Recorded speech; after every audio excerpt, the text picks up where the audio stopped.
नमस्कार. श्री ब्रह्मचैतन्य महाराज प्रवचने सार. जुलै महिन्याचा विषय सद्गुरू. 11 जुलै. सत्पुरुष व त्यांचा अनुग्रह.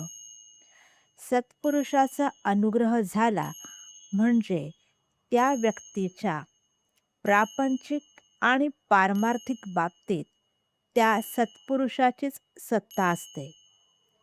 प्रापंचिक बाबतीत प्रारब्ध हे एक खाते आहे. त्याचा संबंध देहापुरताच असतो.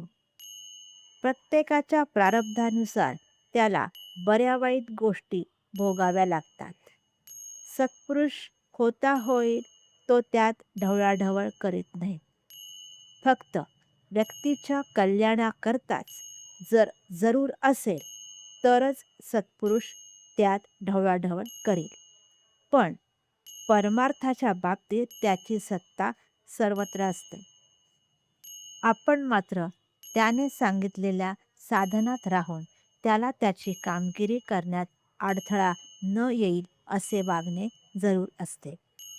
हा अडथळा अनेक प्रकारचा असतो.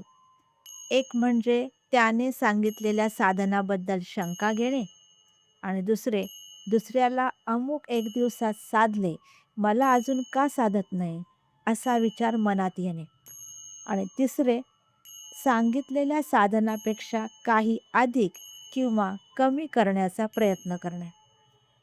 एकदा संतांच्या पायावर डोके ठेवल्यावर आपला प्रपंच आणि परमार्थ ही दोन्ही त्याच्याकडे सोपवून प्रपंचात घडणाऱ्या गोष्टी त्याच्याच इच्छेने घडतायत अशी भावना ठेवून आपले कर्तव्य करीत त्याने सांगितलेल्या साधनात एकनिष्ठेने राहणे हाच खरा मार्ग आहे.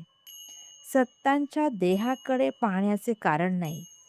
तो परमात्म स्वरूप आहे ही जी आपली भावना आहे तीच आपले काम करते. सत्पुरुषाला त्याच्या लक्षणावरून ओळखता येणार नाही.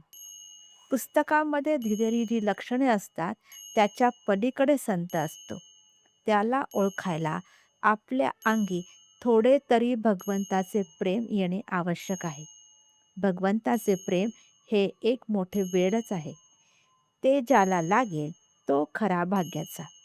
भगवंताच्या दास्यात जे प्रेम आहे ते जगाच्या मालकीत नाही. काही सांगायचे असल्यास, बोलायचे असल्यास, शेअर करायचे असल्यास कमेंट करा. आनंदात राहा. धन्यवाद.